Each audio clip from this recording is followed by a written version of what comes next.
చాలా క్యూరియాసిటీ పెంచుతున్నారు సార్ మీరు. సార్, శ్రీకమల్ని ఈ రోల్కి తీసుకోవడంలో యాజ్ అ డైరెక్టర్ మీకు ఏమన్నా did you have a specific reason? మీ అబ్బాయేనా లేకపోతే మీ కాదు ఈ రోల్కి? బికాజ్ మీరు తరుణ్కి అంటే అందరూ పెద్ద హీరోలు అందరితో, అలాగే చాక్లెట్ బాయ్, ఆ తర్వాత వెరీ లవబుల్ హీరో అనే కాన్సెప్ట్ ప్రవేశపెట్టింది మీరే కాబట్టి చెప్పండి, శ్రీకమల్ ఎలా అమరారు ఈ క్యారెక్టర్లో? అసలు ఫస్ట్ ఆఫ్ ఆల్ ఇది శ్రీకమల్ కోసం అని రాసిన స్క్రిప్ట్ కాదండి. ఒక కొన్ని సంవత్సరాల క్రితం నేను కరోనా ముందు రెడీ చేసుకుని 2-3 చెప్పాను, కుదరలా, జరగల. అలాంటప్పుడు జిలేబీ అనే సినిమా అనుకోకుండా నేను వాడి కోసం చేశాను, వాడు కూడా చేస్తున్నా అండి. అండ్ అది మాకు కొంచెం disappointing. So I'm very proud of the film. కానీ మేము సరిగ్గా ఆడియన్స్లోకి తీసుకెళ్ళలేకపోయాం. ఏదో సంథింగ్ డిస్టర్బెన్స్ జరిగిందిలేండి, చాలా ఫ్యాక్టర్స్ ఉంటాయి కదా. వాడికి అది అయిపోయేసరికి మరి స్క్రిప్ట్ రెడీగా ఉంది, వాడు ఇప్పుడే ఈ స్క్రిప్ట్కి కావాల్సిన వయసుకు వచ్చాడు. ఓహో, ఓకే, కరెక్ట్గా మ్యాచ్ అయ్యేది. ఈ టైం వచ్చింది, జిలేబీ అయిపోయింది, వెంటనే చేయడానికి everything is ready. And I did not become a producer by choice, by chance. నేను కేవలం ఉన్న స్క్రిప్ట్ రెడీగా ఉంది, కథ ఉంది, కథానాయకుడు ఉన్నాడు, వైనాట్ అని నేనే స్టార్ట్ చేశాను. అండ్ వాడు కరెక్ట్గా వాడి వయసుకి మ్యాచ్ అవుతుంది. నాకు జనరల్గా కథల్లో ఏం చేస్తున్నామంటే, వాడు చిన్నపిల్లడు వచ్చి 50 మందిని కొట్టేస్తుంటాడు, వాళ్ళ వయసుని మించిన క్యారెక్టర్స్ చేసేస్తున్నారు. అది కొంచెం మ్యాచ్ కదన్న ఫీలింగ్. వీడు కూడా వచ్చి డాడీ నేను కూడా 10 మందిని కొడతానంటే ముందు నేను వాడిని కొట్టేవాడిని. సో నీ వయసుకి మ్యాచ్ అయ్యే క్యారెక్టర్ చేయండి. అలాంటిది ఇది కరెక్ట్గా కుదిరింది, అందుకని వెంటనే స్టార్ట్ చేసాం. అండ్ ఇక వాడి పెర్ఫార్మెన్స్ అంటారా, మీరు చూసి చెప్పాలి. And I'm very happy with the film. అమ్మాయి కొత్త అమ్మాయి, తెలుగు అమ్మాయి. చాలామంది అమ్మాయిలు చూసాం. ఒకరోజు she just walked into my office. చూసిన వెంటనే నువ్వు ఉషా అన్నావు. తర్వాత చెప్పింది, సార్ మీరు ఆల్రెడీ నన్ను రిజెక్ట్ చేశారండి. ఇప్పుడు రిజెక్ట్ చేయటం ఏంటి, I'm seeing you for the first time అన్న. లేదు సార్, జై చిరంజీవి సినిమాకి చిన్నపిల్ల క్యారెక్టర్ నేనే, సతీష్ అనే వాళ్ళ డాటర్ అనమాట అమ్మాయి. సో ఆ జై చిరంజీవికి ఆయన క్యాషియర్. సో అప్పుడు వాళ్ళ డాక్టర్ని తీసుకొస్తే ఫోటోషూట్ చేశానంట. అంతా చేసి మీరు నన్ను కాదని వేరే ఇంకొక అమ్మాయి, ఇప్పుడు చేసిన అమ్మాయి శ్రేయ అని ముంబై గారు, అప్పుడు రిజెక్ట్ చేశారు. నేను చాలా ఫీల్ అయ్యాను. అప్పుడు నాకు 4 ఏళ్ళు. ఆ అమ్మాయికి ఇప్పుడు గుర్తుంది, అది చాలా ఫీల్ అయ్యాను. మరి నాళ్ళ తర్వాత మళ్ళీ నేను అప్పుడు, సో నువ్వు అర్థం చేసుకో, దెర్ ఈజ్ సమ్ డిజైన్. అప్పుడు కానీ నువ్వు చేసుంటే ఇప్పుడు నువ్వు హీరోయిన్గా వచ్చేదానివి కాదేమో నా దగ్గరికి. చూసి very good girl, very talented girl. తనకి చాలా మంచి ఫ్యూచర్ ఉంది. అండ్ అన్నిట్లోకి మోస్ట్ ఇంపార్టెంట్ అంటే very well behaved girl, no problem, ఏదన్నా నో ప్రాబ్లం. నేను అలాంటి కమిట్మెంట్ చాలా తక్కువ మందిలో చూశాను. కెమెరా కోసం నో కంప్లైంట్స్. అవునా? No complaints. మిగతా హీరోయిన్లు కొంచెం ఇబ్బంది పెట్టారు సార్? కొంతమంది, అందరూ కాదు. అంటే నేను అంటూ ఏంటంటే, తనకి షార్టే ఇంపార్టెంట్. చాలా కష్టంగా మంచులో సాంగ్, మీకు తెలియదు ఏమన్నా, కొంచెం గ్లామర్గా ఉండే డ్రెస్సు, ఈ షర్టర్లు ఇవన్నీ అయ్యాం. పాపం చాలా తను ఎలా అసలు అడిగి ఎలా పెడుతుంది, నాకే భయం వేసి వెళ్ళి వద్దులే అవుతుంది, మనం పక్కన వెళ్ళి చేద్దాం, నో ప్రాబ్లం సార్ చేసేస్తాను, అంత కోఆపరేట్ చేసింది. అందుకే సాంగ్స్లో మీరు చూస్తే చాలా బాగుంటాయి సాంగ్స్. అంటే కొంచెం చాలా రోజుల తర్వాత ఇలాంటి మ్యూజిక్ కుదిరింది. నేను అడగబోతున్నాను సార్, ఎందుకంటే మీ సినిమాలు అంటే మ్యూజిక్ ముందు ఎక్స్పెక్ట్ చేస్తారు. అసలు ఫస్ట్ నుంచి ట్రేస్ చేసుకుంటే ఏమిటి సార్ ఆ పాటలు ఇప్పటికి పాడుకుంటున్నారు అందరంటే? మరల తెలుపునా ఏమిటి, ఆ మెలడీస్ ఏమిటి? వందే మాత్రం శ్రీనివాస్, మరల తెలుపునా. అదే ఇందాక మా బోస్తో అన్నాను సార్, ఏంటి వందే మాత్రం శ్రీనివాస్ గారు అసలు ఎర్రజెండా, ఒక విప్లవం, ఒక యాక్షన్, ఒక అలా ఉండేది, అలాంటి మెలడీ ఇచ్చారు ఆయన అంటే ఎవరి గ్రేట్నెస్ అది అంటే ఇద్దరు గ్రేట్నెస్ అని చెప్తున్నారు. లేదు, అది వందే మాత్రం శ్రీనివాస్ గ్రేట్నెస్ కంపల్సరీ, ఎందుకంటే తన దగ్గర అది ఉంది. నేను కేవలం జస్ట్ బయటికి తీసుకొచ్చాను అంతే. అంటే ఆపర్చునిటీ ఇస్తానండి, చాలామందికి చాలా డెప్త్ ఉంటుంది. మన స్క్రిప్ట్లో ఆపర్చునిటీ లేకపోవటం వల్ల పైపైన పాటలు ఇచ్చేస్తుంటారు.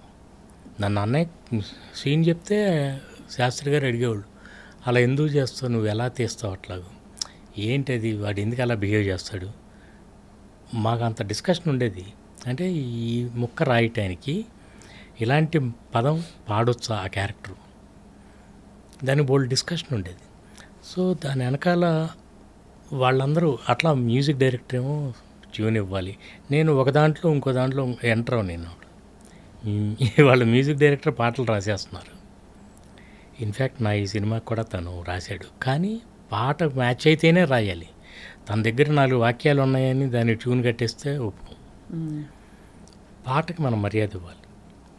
అలాగే అన్నయ్య ఏం చేసేవాళ్ళు అంటే, ఇచ్చిన తర్వాత మేము ట్యూన్ తీసుకెళ్ళటం, క్యాసెట్ తీసుకెళ్ళి ప్లే చేయటం, ఆయన విన్న తర్వాత కాసేపు ఏదో తిట్టడం ఉంటుంది, ఏమిటిది భజనలా ఉంది అయితే, లేదు కావాలని చేయించామని.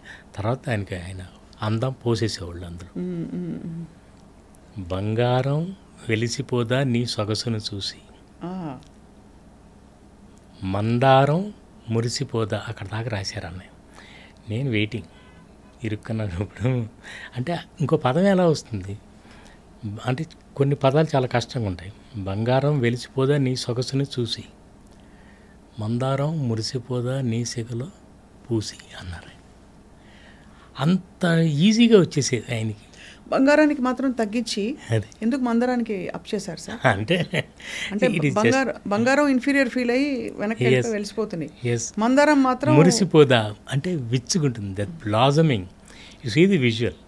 ఇప్పుడు నేను ఇందాక విలియం వర్డ్స్వర్త్ గారు అన్నది కూడా, ఎందుకంటే డాఫడిల్స్ అని ఆయన ఒకటి రాశారు, కొన్ని లక్షల డాఫడిల్స్ స్వేయింగ్ దేర్ హెడ్స్ అంటే మీకు విజువల్ తెలుస్తుంది అన్నమాట. అట్లా మదన్ మోహన్ గారి మ్యూజిక్లో ఉంటుంది. సైకుడం షెహనాయియా అని లతా గారు పాడతారు. కొన్ని కోట్ల షెహనాయి వాయిస్తే అలాంటి ఫీలింగ్ మీకు విజువల్ ఇచ్చేస్తాం. సైకడో షెహనాయియా ఆప్కి నజరోనే సమజా ప్యార్ కే కాబిల్ అంటే ఎంత సింపుల్, వెరీ సింపుల్ క్యారెక్టర్. ఆ అమ్మాయికి పెద్ద చదువు రాదు, భర్త పెద్ద పట్టించుకోడు, ఏదో హెల్ప్ చేస్తుంది వాళ్ళ నాన్నకి.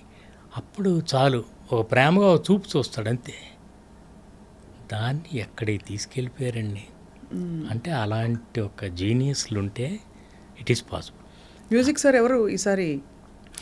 ధ్రువన్ అని, అతను ఇంతకుముందు చాలా చేశాడు కానీ ఈ సినిమాకి నాకు కావాల్సిన, నేను ఫస్టే చెప్పాను ధ్రువన్. ఓ పాట విన్నాను, ఇది ఎవరు చేశారంటే చెప్పారు నాకు, కమలే చెప్పాడు. ఆయన పేరు ఇట్లా ధ్రువన్ అని, ఒకసారి పిలిచి మాట్లాడినప్పుడు నేను ముందే చెప్పాను, ఇది ఓన్లీ ఫార్మల్ మీటింగ్, మీరు నాకు మ్యూజిక్ చేస్తున్నారో లేదో మీరు ట్యూన్ ఇచ్చిన తర్వాత మనం డిసైడ్ చేద్దాం. అబ్సల్యూట్లీ ఫైన్ సార్ అన్నాడు. అని తన దగ్గర ఉన్నాయి కొన్ని విని అంత కొంత వర్క్ చేసిన తర్వాత ఒక ట్యూన్ పట్టుకున్నాం. దాంతో నాకు అర్థమైంది, ఆపర్చునిటీ లేక, కరెక్ట్ ఆపర్చునిటీ రాక తన టాలెంట్ ఇంతవరకు బయటికి రాలేదు. కానీ ఆ పాటతో మొదలెట్టామండి. 6 పాటలు చాలా బాగా పాడాడు. అండ్ తన వాయిసే వాడాను హీరోకి. తనే చెప్పాడు, ముంబై వాళ్ళని ఏమైనా పెట్టుకుంటే మార్కెటింగ్ బాగుంటుంది సార్, నాకు మార్కెట్తో పని లేదు, నాకు కావాల్సిన క్వాలిటీ. కొత్త అబ్బాయి, వేరే వాయిస్, ఒక పాట ఇంకో వాయిస్లో బాగుండదు అని తనతోనే పాడించాను పాటలన్నీ. అండ్ చక్కటి తెలుగు సింగర్స్, ఎవ్వరు ఫారినర్స్ లేరు ఇందులో. No important. సినిమా కూడా సార్, ఇప్పుడు పాన్ ఇండియా సినిమాలు, పెద్ద పెద్ద సినిమాలు తీసేస్తారు సార్, అవి థియేటర్లోకి వెళ్ళి కూర్చుంటే భయం వస్తుంది, ఎందుకంటే కొంత అర్థం కాదు ఫస్ట్ టైం, రెండోసారి వెళ్ళాలి. తర్వాత చాలా భారీగా టూ మెనీ ఉంటాయి, వాడు టెక్నికల్గా ఎక్కడెక్కడ ఏమేమి చేశారో అవి చచ్చినట్టు ప్రేమించాలి మనం.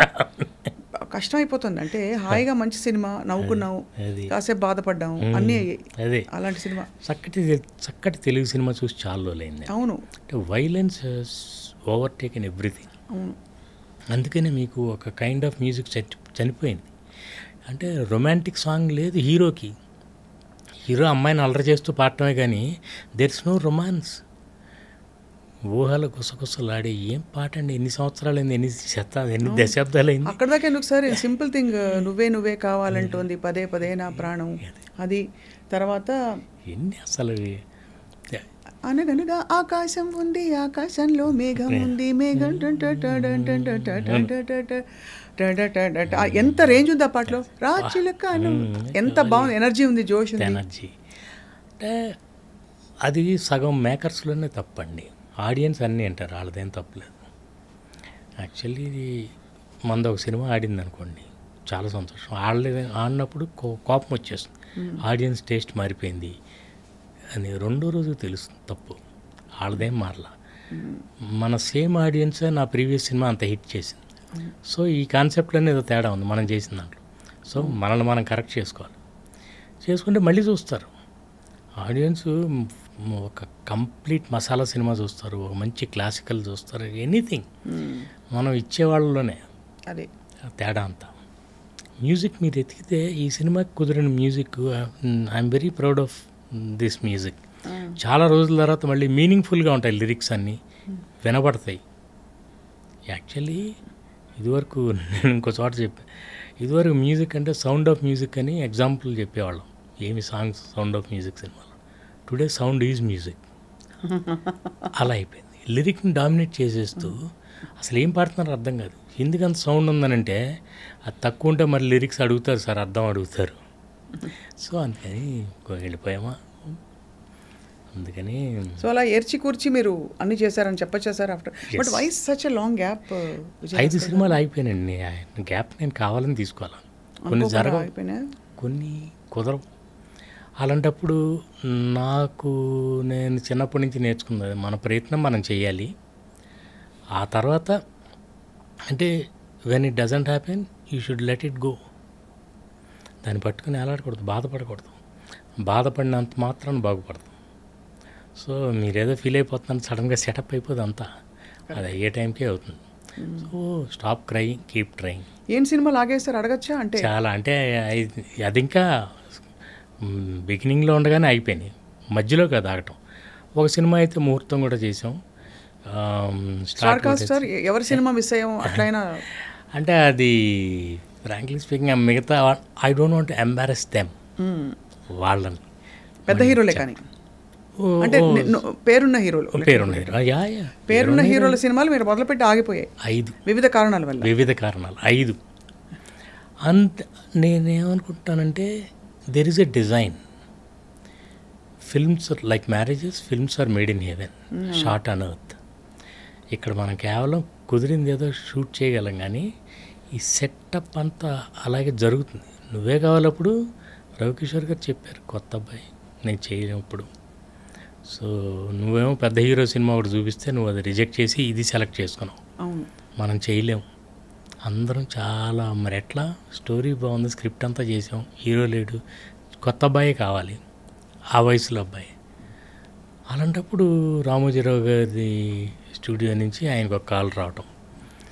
సో కుదురుతాయి అలా సడన్గా, ఆయన వర్కింగ్ పార్ట్నర్ నువ్వే కావాలి, అట్లా సడన్గా కుదిరింది. లేకపోతే ఆయన ముందు చెప్పేశారు, ఇప్పుడు 1.5 crore పెట్టి మనం చేయలేదు, ఇది లేదు, కొత్త అబ్బాయితో కుదిరేది ఉంటే కుదిరితే అలా.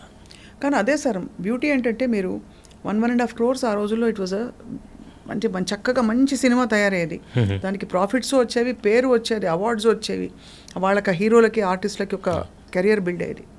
ఇప్పుడు అన్ని 100 కోట్లు తక్కువలో లేదు కదా సార్. వాట్ అసలు వేస్ట్ ఆఫ్ మనీ. అండ్ బేసిక్గా ఆ వేస్టేజ్ చూస్తుంటే మనకు అప్పుడు అనిపిస్తుంది, ఇదంతా ఎందుకు జరుగుతుందంటే స్క్రిప్ట్ని నెగ్లెక్ట్ చేస్తున్నారు. మీకు స్క్రిప్ట్ ఉంటే అంత ఖర్చు అవ్వదు. స్క్రిప్ట్ మీకు సినిమాకి సబ్జెక్ట్ ఎంత ఇంపార్టెంటో బడ్జెట్ కూడా అంత ఇంపార్టెంట్. నేను ఎవరికైనా సరే సబ్జెక్ట్ చెప్తాను కానీ బడ్జెట్ చెప్పనప్పుడు, బికాస్ నాకు ఇప్పటిదాకా తెలియదు బడ్జెట్ అండ్ బడ్జెటింగ్ తెలియదు. ఈ సినిమాకి కూడా నేను ఎలా చేస్తానో నాకు తెలియదు.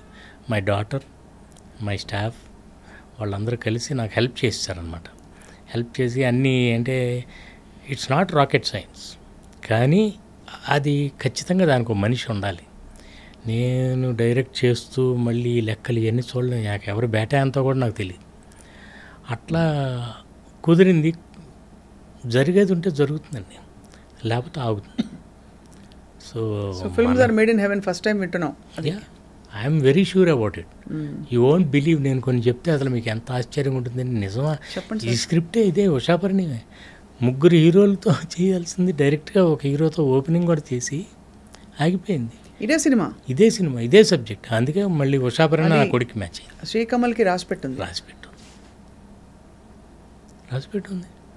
అండ్ అలాగే మీకు చాలా సినిమాలు లాస్ట్ మూమెంట్లో ఎందుకు మార్పులు చేర్పులు జరుగుతాయంటే అల్టిమేట్గా ఎవరు చేస్తారేంటో తెలియదు.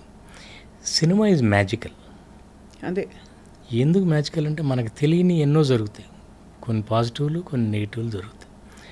నువ్వే కావాలి మేము చేసినప్పుడు మేము ఇదంతా ఊహించలా. మనం సింపుల్గా ఒక డిఫరెంట్గా ఉండాలని మాత్రం నాకు కోరిక. ఇప్పుడు మన స్క్రిప్ట్ వేరు, మన కామెడీ వేరు, మన టైమింగ్ వేరు.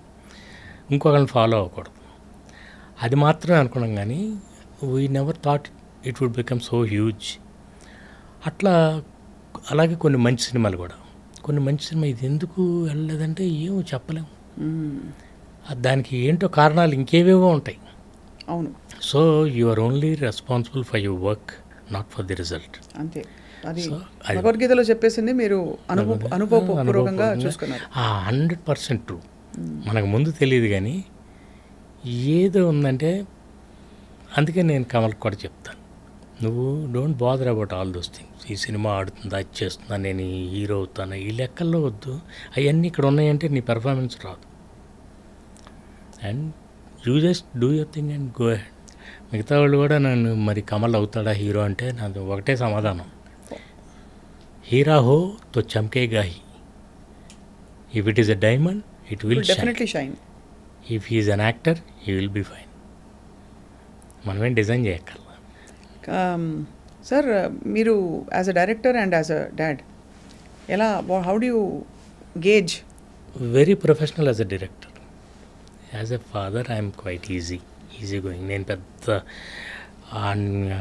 ఇలా చేయాలి, అలా చేయాలి, ఇలాంటివన్నీ చేయను. అంటే కావాలని చేయను అనమాట. నేను ఎందుకంటే సైనిక్ స్కూల్ నుంచి, ఇండియన్ ఎయిర్ ఫోర్స్ నుంచి వచ్చాను, చాలా స్ట్రిక్ట్గా పెరిగాను. బట్ ఆ స్ట్రిక్ట్గా పెరిగినప్పుడు కోరుకునేవాళ్ళం ఇంకొంచెం ఈజీగా ఉంటే బాగుంది లైఫ్లో అని. ఇప్పుడు నేను కూడా అంతే స్ట్రిక్ట్గా వాడితే ఉన్నాను అనుకోండి, మారిపోతుంది. అప్పుడు నేను ఎలా అనుకున్నానో వాడే అలాగే అనుకుంటాడు కదా. So let him B. అలాగే నా డాటర్ కూడా లవ్ చేశాను డాడీ అంటే ఓకే అని పెళ్లి చేశాను. సో అంటే ఎవరి విమానాలకి వాళ్ళే బాధ్యులు, అంతేనా? కరెక్ట్. సార్